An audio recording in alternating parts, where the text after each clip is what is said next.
So I don't know if you guys have heard, but there's a little show coming up this Saturday, Saturday night's main event. And unless you've been living under a rock, you know that Cody Rhodes will be defending the WWE Championship against his challenger, Kevin Owens. And Triple H even threw a little bit of a hint on social media earlier this week, maybe the possibility of Cody Rhodes finally fulfilling his second dream. Of course, the first being to win the WWE title, but now the second is to reintroduce the Winged Eagle WWE title. That might be coming to fruition. It's a big fan theory ever since that video on social media was released. So, of course, for this week's Friday 5 count, I wanted to share 5 of my all-time favorite WWE title designs. But of course, you know the deal. Before we start the video, make sure you like, comment down below your favorite WWE title design, as well as subscribe to the channel in order to keep up to date with all the fun videos like the Friday 5 counts, our live streams, the J Area Wrestling podcast, all that good stuff. And of course, with that being said, let's go and let's jump right into number 5. At the number 5 list, it's a WWE title design that I have grown very fond of. In fact, it's the one that I grew up with as a fan. The Undisputed Championship that was introduced in 2002. It was held by famous wrestlers like Eddie Guerrero, JBL, The Undertaker, The Rock, and even Hulk Hogan all had a turn with this WWE title. It's just a good looking title, a culmination of the WWF title from the Attitude Era and the WCW Championship. For me personally, this is a classic looking title. Very simple, very modern, but it had its level of respect in honoring the previous set of championships, of course, entailing the eagle that was present on every iteration previously before it. For me, there's so many great memories when it comes to it. Like I talk about Eddie Guerrero being the champion. There was that 280-day reign with JBL, who I kind of associate with the title the most, given that that was really the height of my childhood, was watching a heel John Bradshaw Layfield defeat all of the baby faces that we all loved. And although it was only present for about 3 years, I feel it's universally praised by all wrestling fans, given the legacy and the significance that it has had on the WWE's history. At number 4, I have the Intercontinental Championship, specifically the New Generation title that was held by the likes of Randy Macho Man Savage, Razor Ramon, Shawn Michaels, Bret Hart, and they even reintroduced the title in 2011 when Cody Rhodes had won the Intercontinental Championship. Although it was a white strap, that design for me is the greatest mid-card title of all time. It is a championship that is associated with so many future and current Hall of Famers because it was the workman's title. It was the stepping stone that would lead someone to the main event scene and possibly win the WWE title. Classic moments like the ladder match at WrestleMania 10, having classic champions like the ones that I previously mentioned. Overall, when you think of the WWE at its peak, whether it was in the golden era, whether it was on the rise into the Attitude Era, or even within the last 15 years, this is a title design that I feel has pierced through into mainstream as one of the best looking titles, certainly in the mid card, but just in general for me personally.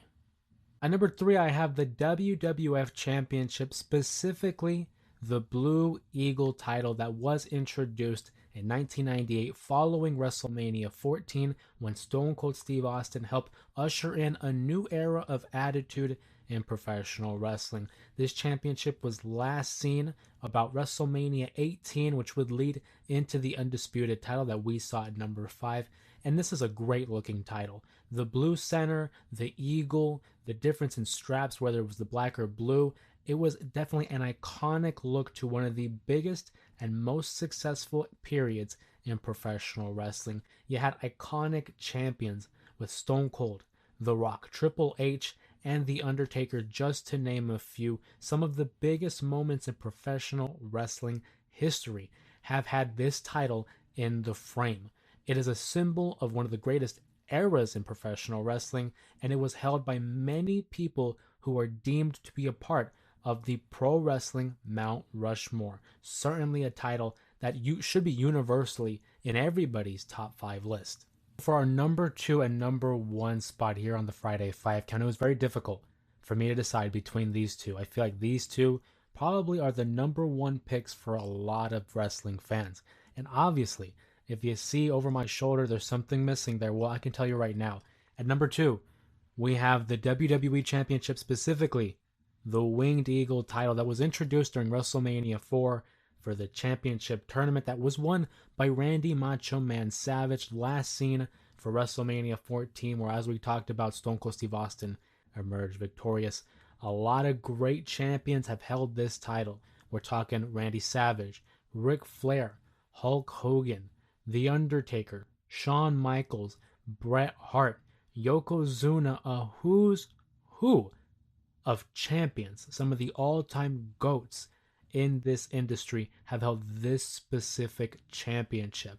Classic moments like at WrestleMania 6 when the Ultimate Warrior defeated Hulk Hogan, when The Undertaker won his first world championship. How about the 60-minute Iron Man match? The Montreal Screwjob. So many moments attached to this very title. In fact, it is the very same title that is being teased to be reintroduced, albeit for one night only, this weekend at Saturday Night's Main Event. If you ask me, it should permanently stay, at least for a few years. It is the standard bearer for what a WWE Championship should look like. This is a title that I think anybody would want to fight for and would not mind having across their waist. Like I said, it was a really tough race for this Friday 5 count. I feel like number 2 and number 1 could be interchangeable depending on one's mood. But for the purpose of this video, at number 1, I have to go with the big gold, the World Heavyweight Championship, commonly known as the WCW title, the World Championship in WWE, and now it has a modern take that is held by the Ring General, the current World Champion, Gunther. I think if you're going to fight for a World Championship, this is the all-be-all. This is it. You want to have a title with enough prestige. When you refer to a championship, you call it gold, and this one is covered in it. When we talk about some of the all-time legends that have held that specific WWE title over my shoulder, we look at the WCW/World Championship and its lineage. Hulk Hogan, Ric Flair, Vader, even Dusty Rhodes. I mean, even when you move to the WWE, The Rock, Booker T, Rey Mysterio, John Cena, Edge, Daniel Bryan, CM Punk, the World Championship, that for me, and I think a lot of people could agree, is the standard in which a title should look like. I know in the previous entry at number 2, I said that the Winged Eagle is a standard bearer for WWE titles, but the big gold, the World Championship, it cannot get any better than that. There's a reason why so many people refer to that as one of the best championship designs of all time. And there's a reason why they brought it back, albeit a modern take, but they brought it back into present day. But I want to hear from you guys. If you like this video, give it a thumbs up if you agree with me. And if you don't, comment down below some of your favorite title designs of all time, as well as who were some of your favorites that have held that championship. If you haven't already, make sure you subscribe to the channel for more videos like this where I count down my 5 favorite things depending on the topic, as well as the live streams and the J Area Wrestling podcast. Of course, my name is Jose Ramos Jr., and until we see you in the next video, have a good one.